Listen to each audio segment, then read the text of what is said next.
My concern after nuclear deal is its silence about human rights is part of the deal. How could you help us that we can put pressure on Iranian government to stop violence against its own people?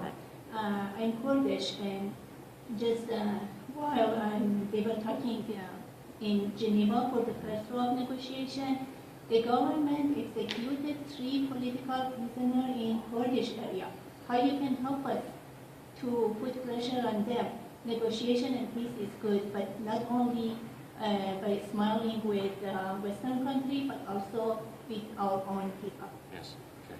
Well, thank you for that. If you're not familiar with the Kurdish people group, they have been oppressed in Iraq, in Iran, in Turkey. I mean, it's a huge issue in that whole region.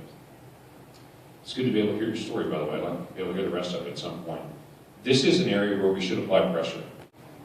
Let me just say this. We can talk more at length about Iran if you want to talk about it. Rouhani is not the supreme leader of Iran. Mm-hmm. Yes. Khomeini is the supreme leader of Iran. And so all the folks that say, okay, everything's changed in Iran, no, it hasn't.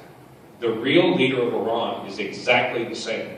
The president is a figurehead that carries out the messaging of the supreme leader. The supreme leader has not changed. The direction of Iran has not changed. Only the language of conversation has changed.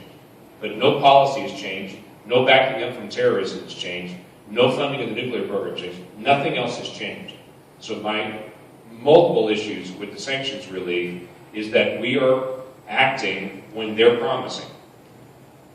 We should promise if they act, rather than the other way around.